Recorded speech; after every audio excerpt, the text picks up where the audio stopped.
I'm thinking about divorcing her. My kids are out of control. I'm not hurting anyone with my choices. I thought they were my friends. Should I quit my job? I'm just gonna wing it. I don't want to work anymore. Follow your passion. Believe you can do it and you will. Everything happens for a reason. Fake it till you make it. Be yourself. Take risk. Never give up.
Hey, Dad.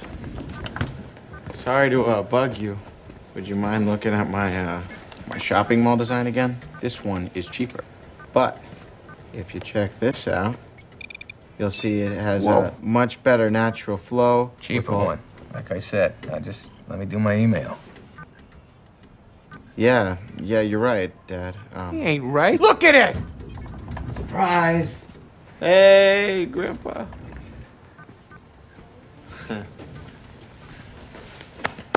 When did you get so handsome? So, Michael, I had a wonderful idea. Your mother's playing canasta with her friends tonight. I thought, oh, what a great opportunity. You, me, and Ben should go and have a boys' night out. Can't. What do you mean you can't? You have to eat sometime. Hey, please. Don't give me that finger.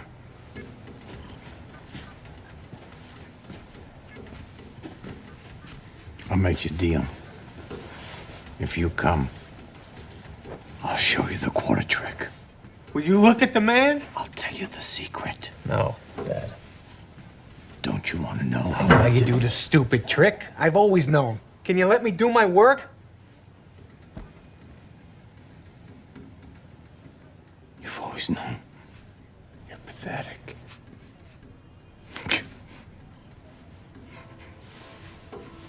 I'm so sorry I barged in. I love you, son. See you later, Grandpa. I love you. Dad. Bob. Two extremes of work ethics. One that lacks motivation and the other displays an unhealthy drive of a workaholic.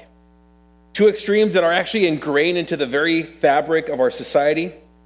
Those who refuse to work and people whose entire drive and motivation is built by not by the desire to work, but actually by the byproduct of what work will yield, which is money. As we've been going through this series on wisdom, one thing that becomes very obvious is that what we often lack in every area of life, in our brokenness, is an anchor point and a balance. From the structure and design of marriage, there is no anchor point, to the balance of our relationships at home and outside of it, to anchoring our ethics on an unmovable foundation. In other words, it doesn't depend on what you believe. It ultimately is an unmovable anchor point. Throughout this series, it is easy to see how the Bible actually serves as this blueprint, this guardrail for humanity's design and purpose. It's telling us, hey, this is the way that life will be fulfilling. From the book of Genesis to the book of Revelation, it points to the person of Jesus. But alongside this revelation of Jesus, which it all has to do with the revelation of Jesus, we also see man's brokenness. We're broken people. And God's divinely inspired blueprint from beginning to end, the book of Genesis to the book of Revelation, it's useful as well to teach man in his brokenness what is true, what is right, to make us realize when there's wrong in our lives, to correct us when we're wrong. And that's what the Bible is. It's a revelation of Jesus. We see man's brokenness along the way, and along the way we're told, and Jesus fulfills it perfectly, but we see, hey, this is the way that man is designed to live, man and woman. Now what happens is when we deviate from that design, from that purpose, we go from living wisely to living foolishly. So the Bible is there to teach us how to recalibrate, how to align ourselves with God's design and purpose, right? If God designed us, there's a purpose and there's a design, and the Bible's telling us this is the design, this is the purpose. It's an operational manual, a troubleshooting manual. It's telling us, hey, this is the way that things are supposed to work.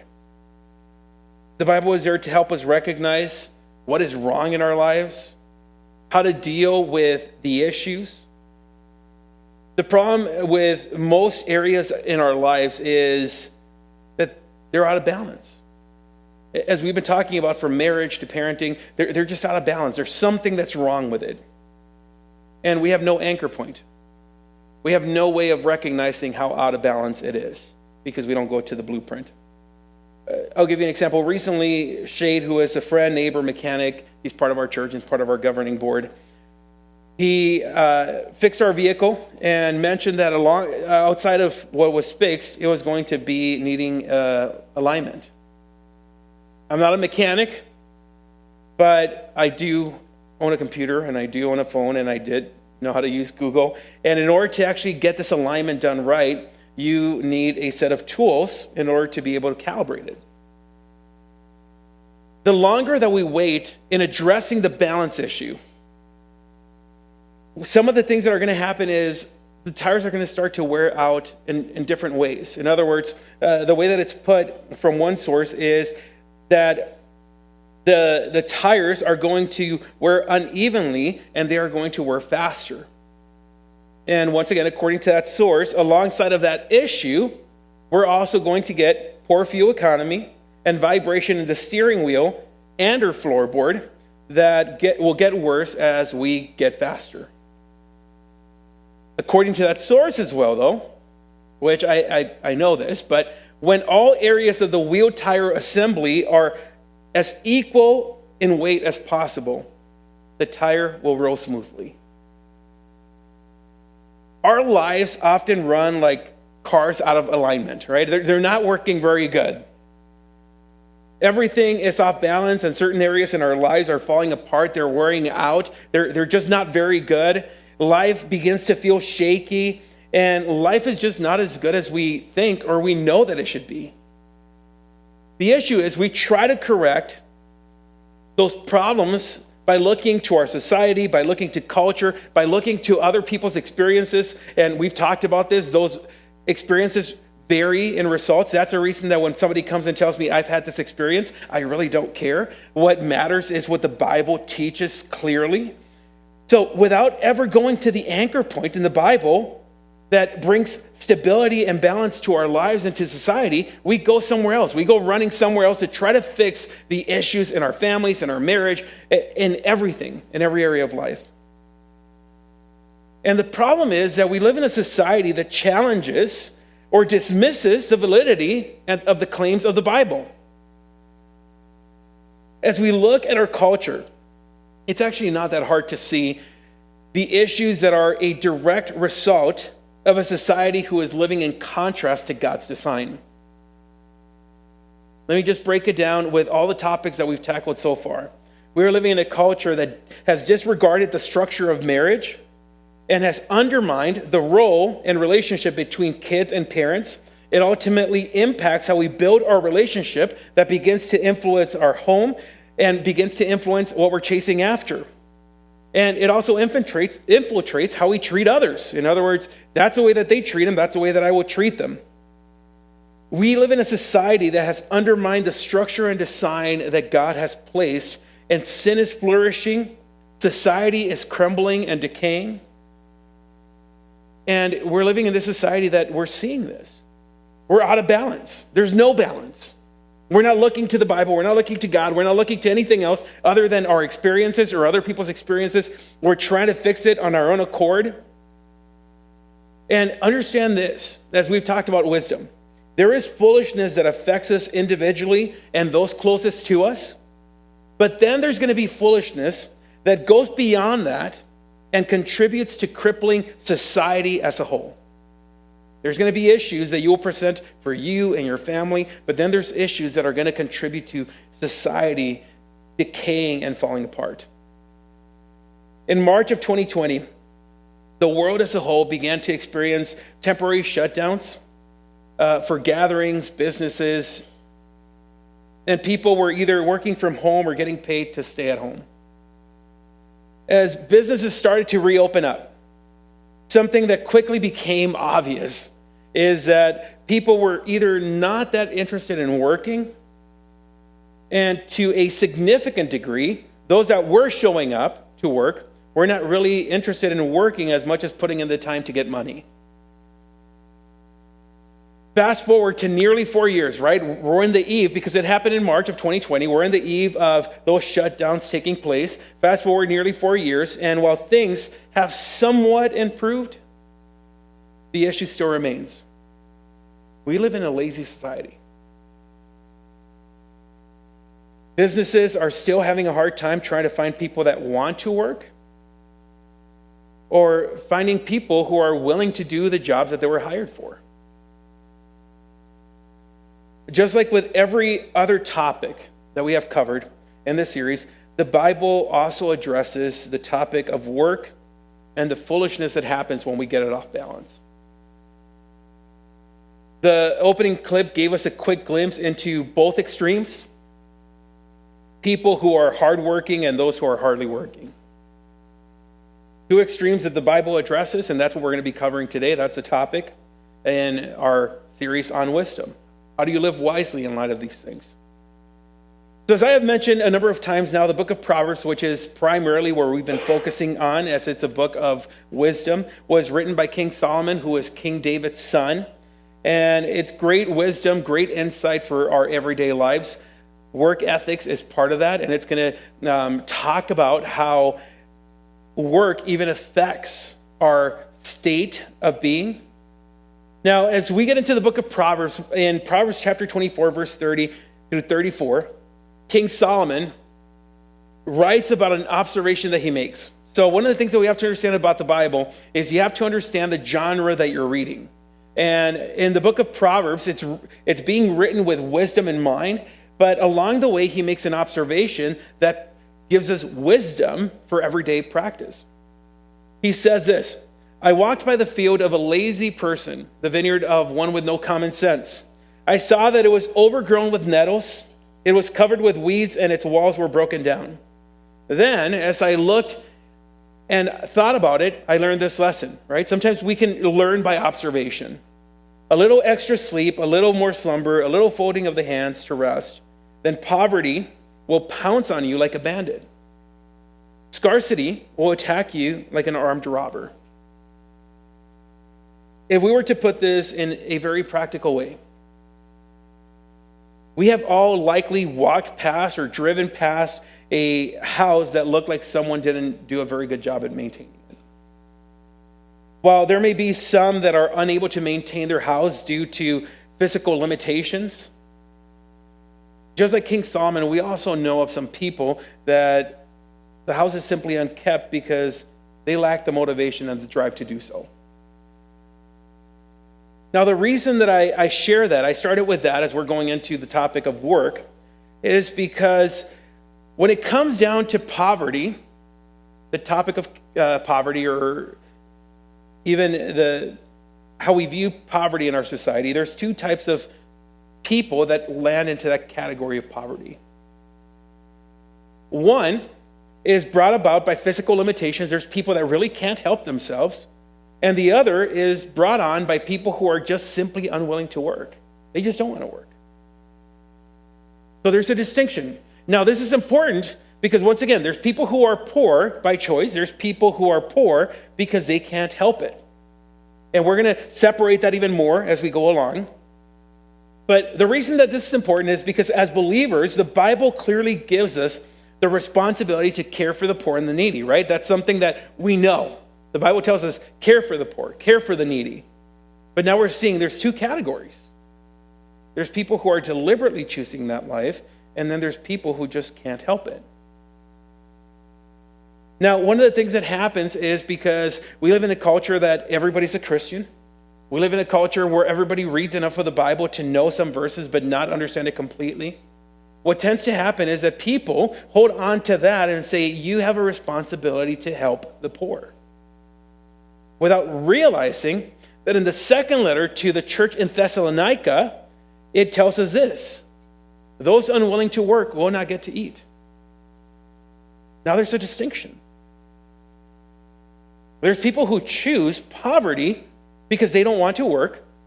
They're unwilling to work.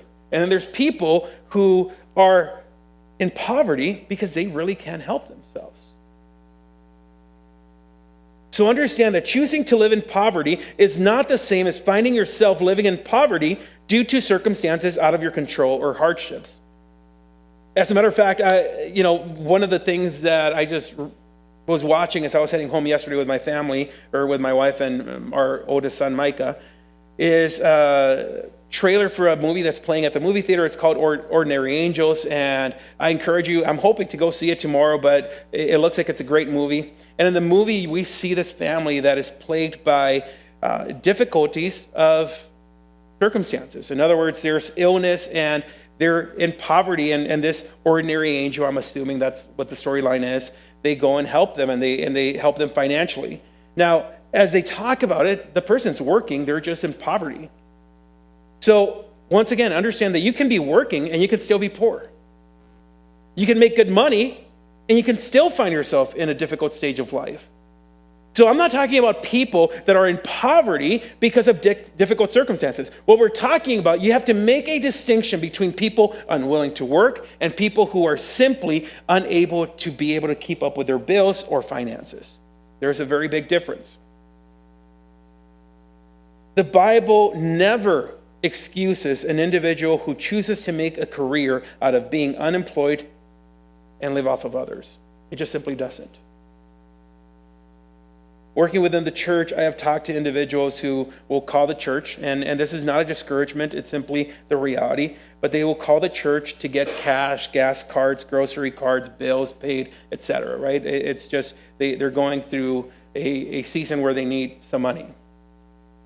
And once again, that's okay, because people sometimes find themselves in difficult circumstances. And this is one topic that's difficult to talk about because it sounds so harsh. But we have to understand that there are things that are out of balance in our society and in our lives that will contribute to some of the issues. And that's what we're talking about. Now, as these people call the church, one of the things that we try to do is point them to resources. Hey, here's maybe somebody that can help you with the electric bill. Here's somebody that can help you with this. Here's somebody that can help you with that. And the last thing, of course, or one of the things that we talk about along the way is, hey, we can point you to the person that can help you get a job. Unfortunately, the majority of the time, these individuals are not looking for jobs. They just really don't want to work. But where they're finding themselves is in a stage of life or in a season of the month where they're waiting for benefits to kick in. And they're just trying to get by. And as we've had those conversations, I'm like, there's areas that maybe you could get some work, and they're like, I'm not looking for work, I'm just looking for help. Interestingly enough, as I would meet other pastors in the area, they would share about the same individual who had called them asking for help as well. And understand this is not picking on anyone. It's just simply saying, sometimes we put ourselves in those positions. And as we put ourselves in those positions, it will be difficult and there will be challenges because of our unwillingness to do what God created us to do. Church, there is a distinction that has to be made in poverty. You have to make that distinction.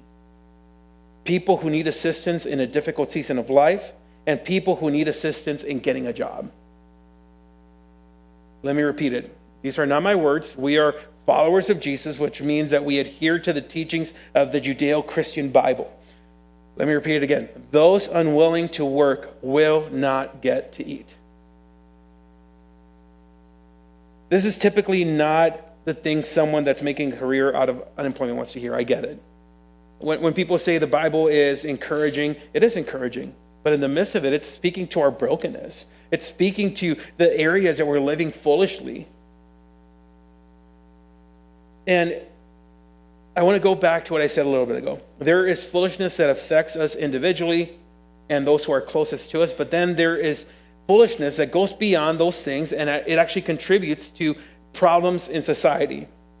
So I want to show you something, and this may not surprise or be news to anyone, but if you were to go on your phone, if you were to go on your computer, and you were to do a quick search on what the poorest county in Minnesota is, this will be the result. And you would have to scroll all the way to the bottom, and it will show you that Wadena County is number 2 in lowest earning counties in Minnesota. So we're at the bottom.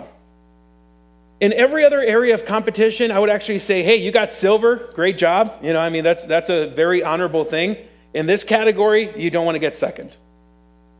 Once again, there is foolishness that affects us individually and those closest to us, and then there is foolishness that goes beyond that and contributes to crippling society as a whole. Do you understand how laziness and idleness plays a factor into this number? Helping someone who is not willing to help themselves, and not only that, but unwilling to live up to God's design in the long run, will only cripple them, and it will only cripple society. And at some point, when it comes to people who live idle lives, people who are lazy, you will go from being their resource for help to being their source of income. They will go to you because you're the one that's helping them not to live up to a design, but to contribute to their foolishness. Now, once again, let me just say this. It is not to say that you cannot have compassion on a person that's going through a difficult season of life, or even maybe somebody that doesn't want to work and you're seeing how their life is falling apart. But the best help that you can give them is being kind enough and honest enough to be able to move them away from the foolishness that will only continue to put them in the same position and that is contributing to the problem, and help them to move to a design that is meant to bring stability and balance. In the past, I've shared about my experiences growing up in Texas. I grew up right across the border, and the Mexican border, and we would go to Mexico often. And as we would go to Mexico, we would see adults, kids, everything in between, begging for money, selling candy, selling gum, being, just willing to do anything. And I've shared this, but there was a moment that I'll never forget. It's ingrained into my memory. But it was a moment that my sister and I had gone to Mexico because I needed to go to the doctor. We went out and ate after that. There was a couple of kids that were around 10 years old. They started to chase us around, and they're trying to sell us gum. And we keep on telling them, no. Once again, nothing unusual. But they went from these little high-pressure salesmen who are trying to sell you gum to all of a sudden asking if they could have some food from where we had just come out of. That's a game changer. Proverbs chapter 13, verse 4 says, "It is good for workers to have an appetite. An empty stomach drives them on." And this is difficult, especially in the scenario that I'm talking about. Because growing up so close to Mexico, we knew that there was an array of reasons, right? That people would go from begging or selling candy. They had multiple reasons. When you would see little kids, it would likely be parents who were sending their kids to get money for alcohol, or exploiting their children to make a living, or if not, they know that people have compassion on their kids, but not on them. And there was a number of reasons that they would do this. However, whatever the reason was for these two little kids, at that moment, their empty stomach drew them to work rather than living an idle life. And let me say this, while no child should have to go through that, there's no reason for it. The truth remains that an appetite will drive you out of bed and drive you to work. That's what Proverbs is telling us. Hey, you know what? It's good for a worker to have an appetite. It's reminding you, that's why I'm working. Unfortunately, we live in a society that has no drive. The only drive is the aspiration to get with zero motivation to get there. Here's a truth that is found in Proverbs that helps us to see things in perspective, and that is that lazy people want much but get little, but those who work hard will prosper. Right? Work is part of the design. If you want to prosper, work for what you have. I remember my dad, when we were younger, he used to have this Dodge Ram, and it was like a brand new truck, and he like decked it out. He had like spoilers. It was like the poster vehicle for a Mexican, right? I mean, it was just like it was just like fully decked out. And people within the neighborhood would say that my dad was actually a drug dealer, which I knew drug dealers. My dad was not one. He actually worked very hard for what he had, and that's what he would say. And he would actually do construction. He would leave right away in the morning, and he would leave in his jeans that were completely covered in sheetrock dust and concrete. But he would get home late at night, and he would say, you know what? No, I work for what I have. And once again, you want to prosper? Work for what you have. From the moment of creation, we see that man is created to tend to care for the garden, right? So we're created to not live idle lives. Now, as the fall happens, we see that work is intensified. Now we're going to have to really work for it. But understand this, we were created for work. We were created not to be in living idle lives. As a matter of fact, it is when we are living idle lives, when we're not working, that we find poverty striking. We see that sin begins to creep in. You have too much time in your hands. And we find ourselves with too much time in our hands. And what happens is we focus on the lives of others. And as difficult as this is, even in the book of Corinthians, I believe it is, it goes from, the Bible tells us, care for widows, care for orphans. The book of Corinthians actually sets a standard even for the widows that you should care for in age. Why? And it tells you right there too. It's the same reason why. They will live idle lives and they will meddle in other people's business. So after Paul writes in 2 Thessalonians that he who doesn't work should not eat, he continues in verses 11 and 12 by addressing some of the issues that will come about when people have too much time in their hands because they refuse to work. He says, "Yet we hear that some of you are living idle lives, refusing to work and meddling in other people's business. We command such people and urge them in the name of the Lord Jesus Christ to settle down and work to earn their own living."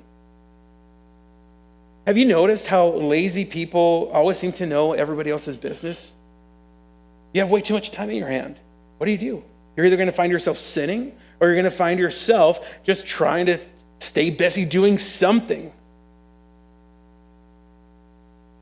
And when we have too much time in our hands, we will find something to keep ourselves busy. Unfortunately, the majority of the time, the things that are keeping us busy are not things that benefit us or others. So understand there is wisdom in actually finding a job and actually working at your job, because it keeps you out of getting in trouble. Now, that is not to say that when you are employed, you don't meddle in other people's business, right? I mean, some of us have jobs and we understand that there's people who love to meddle in other people's business. I have worked in places, and I won't share locations, but where people meddled in other people, the people that were meddling in other people's business were the people with too much time in their hands, and they were in management, right? So you could actually have a prestigious job. You could actually even have a good income. That doesn't mean that you're not going to be meddling in other people's business. Understand that there is a difference between having a job and actually working. So once again, you can have a job. Are you working? Do you stay occupied doing, or do you stay occupied talking? And I'll be honest, there are moments that if we were all to be honest, we all fail to some degree in some of these things, but I'll be honest enough to say that I don't always measure up to that design. But man, when I do, it feels good because you're accomplishing something. And just bear with me for a second. Think about this for a second. Whether it be physically or mentally, emotionally draining, whatever it is that you do, it doesn't matter. You don't have to work with your hands. You could be working with your mind. But when you've put in a long day of work, this is what Ecclesiastes chapter 5, verse 12 tells us. People who work hard sleep well, right? I mean, have you ever gotten in from working hard and you're like, man, I just want to get to bed and it's going to feel great. You lay in bed and you're like, I'm not going to wake up till next week, right? Because you worked hard. Whether they eat little or much, but the rich seldom get a good night's sleep. So now I want to shift from people who live idle lives to the workaholics. While there can be a number of reasons that lead to a lack of good sleep, the Bible often addresses rich people in a very stark way. And understand that it's not because money is bad. As a matter of fact, we just heard that those who work hard prosper. And there are many other verses. I mean, I could have gone on forever showing you verse after verse, but I want you to understand the application for it. Money is not the issue. Just like with any other area of our life, as we talked about, the problem typically arises when things get off balance. It is an issue of the heart. Rich people can deal with sleep deprivation for a number of reasons. So once again, I'm not going to dig into it and say it's because of this. There could be a number of reasons that people with money deal with sleep deprivation. It could be the weight of their investments. It could be come with the responsibilities of how they're making their money. However, the reality is that when it comes to rich people, and the reason that the Bible tackles the rich people is because rich people typically set their goal to be rich. And here's the issue with that. Their existence revolves around acquiring money. Every day will be a drive for more. Every day there will be a sacrifice in order to get there. I already alluded to this a few weeks back, but the reason goals or planning are often foolish. Planning is not a bad thing. We talked about that. But the reason that it's often foolish is because we often sacrifice the things along the way simply for the reason of achieving and arriving at our goal. We're not even concentrating on the things that God has given us in the here and now because we're just so focused on what lies ahead. Now, for this reason, when it comes to rich people, that once again, money is their idol. This is what Jesus states. No one can serve two masters, for you will hate one and love the other. You will be devoted to one and despise the other. You cannot serve both God and money.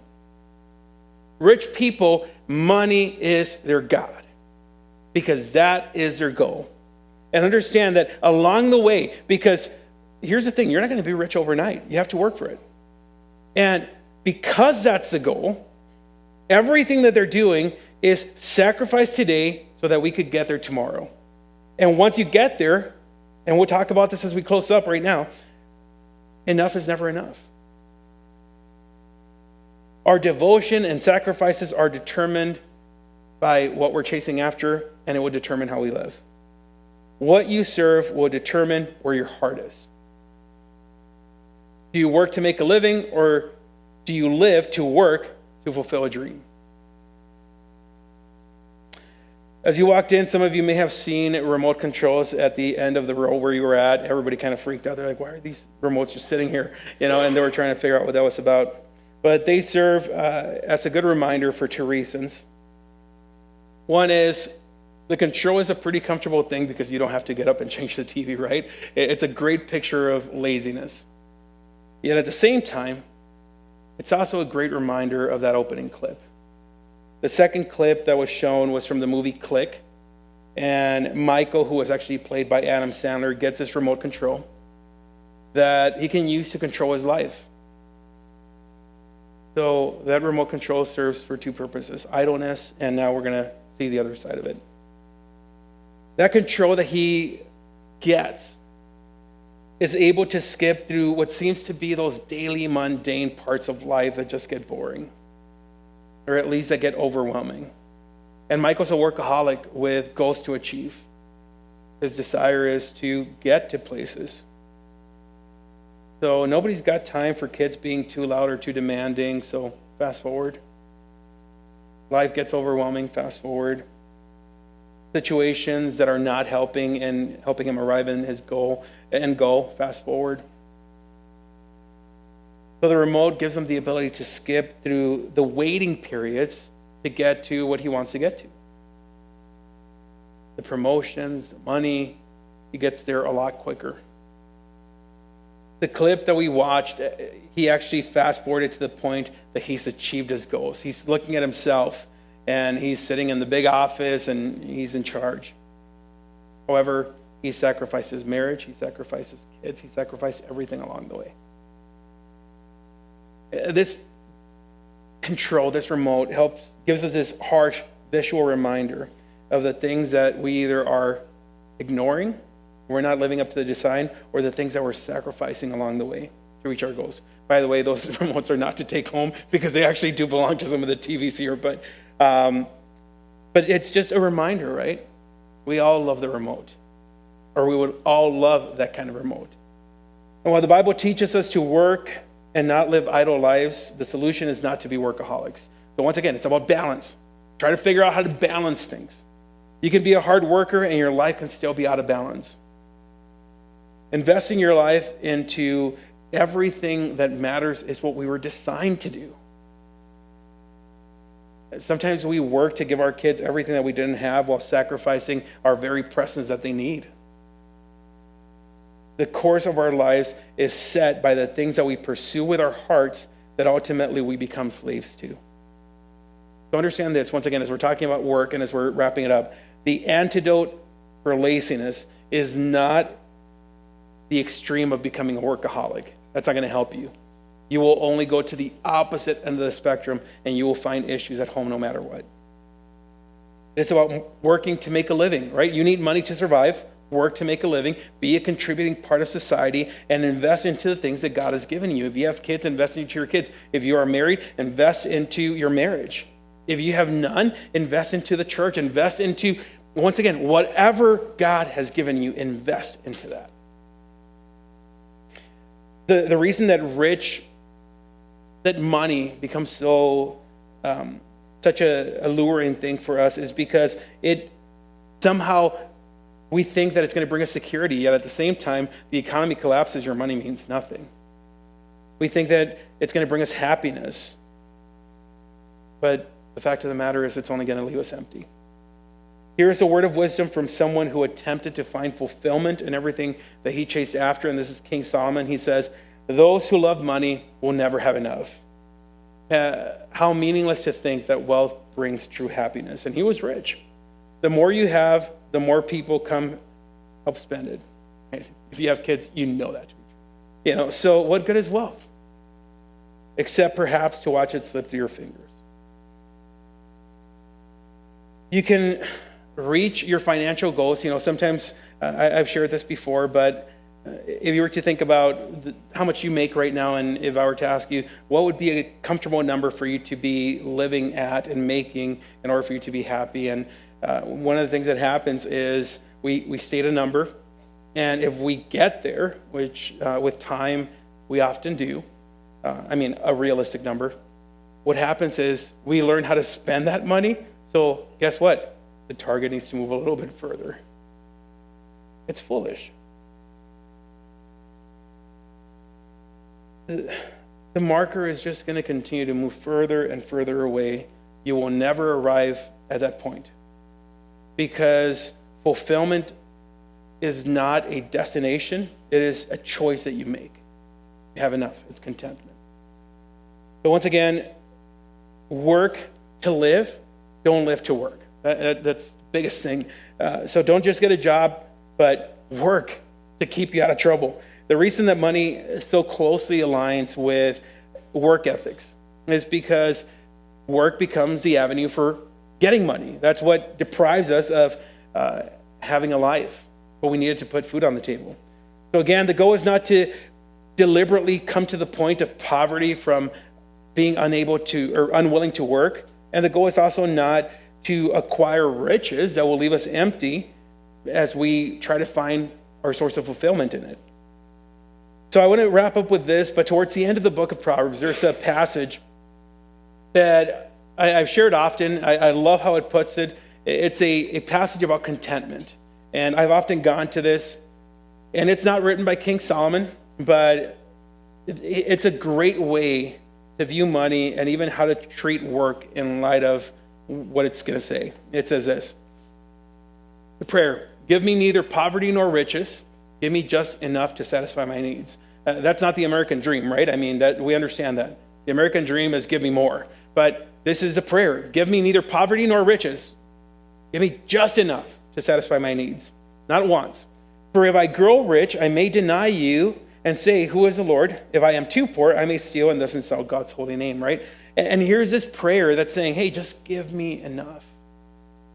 Pray for enough. And I pray that we will see life through that lens. I pray that I will see life through that lens.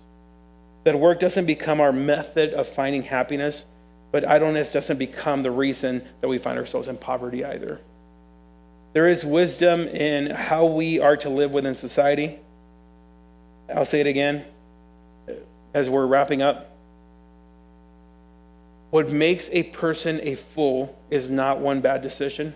What makes a person a fool is refusing to move away from the very thing that is creating issues. That's what a fool is. We all make foolish decisions. That doesn't make you a fool. A fool is one who returns back to the very source of the issue.